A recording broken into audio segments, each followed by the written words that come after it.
আসসালামু আলাইকুম, কেমন আছেন সবাই? আশা করছি ভালো আছেন। এই মুহূর্তে যারা বর্তমানে বাংলাদেশ থেকে আরব আমিরাতে আসার চিন্তা করছেন তারা সাবধান হয়ে যাবেন। কেননা বর্তমানে বাংলাদেশ থেকে আরব আমিরাতে ভিসা নিয়ে আসা সম্ভব হচ্ছে না।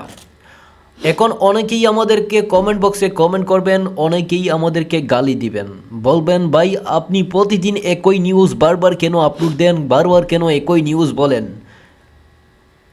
আমরা কেন বারবার একই নিউজ আপডেট দেই আপনাদেরকে এখন বলে দেই। ধরুন বর্তমানে আরব আমিরাতের কোনো ধরনের ভিসা চালু নেই, অর্থাৎ বাংলাদেশ থেকে কোনো ধরনের ভিসা বর্তমানে হচ্ছে না। এখন অনেকেই কিন্তু এই নিউজটা জানেন না। অনেকেই কি করেন, বিভিন্ন এজেন্সিতে যান আর সেই এজেন্সিতে কাগজপত্র জমা দেন, টাকা পয়সা জমা দেন। জমা দেওয়ার কারণে আপনাদের ভিসাও হয় না, অথবা আপনাদের ভিসাও হয় না, আপনাদের পাসপোর্টগুলোও জমা দেওয়া হয় না, মানে রিটার্ন দেওয়া হয় না। তাছাড়া আপনাদের টাকা পয়সাও আর ফেরত পান না।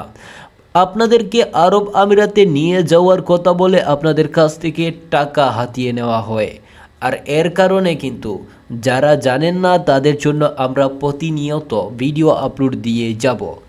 এতে যদি আপনার ভালো না লাগে আমাদের ভিডিও, তাহলে আমাদের চ্যানেলটি সাবস্ক্রাইব না করে আনসাবস্ক্রাইব করে ফেলতে পারেন।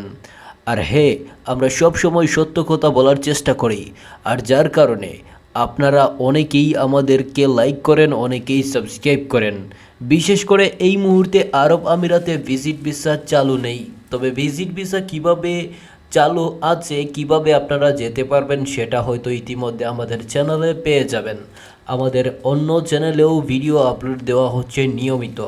যারা যারা আমাদের চ্যানেলে নতুন, চ্যানেলটি সাবস্ক্রাইব করে দিবেন। আর বিশেষ করে লেবার ক্যাটাগরির ভিসা, ক্লিনার ভিসা, এই ধরনের কোনো ভিসা বর্তমানে চালু নেই। দালাল কিংবা প্রতারক থেকে দূরে থাকুন আর আমাদের চ্যানেলটি সাবস্ক্রাইব করে আমাদের পাশে থাকুন।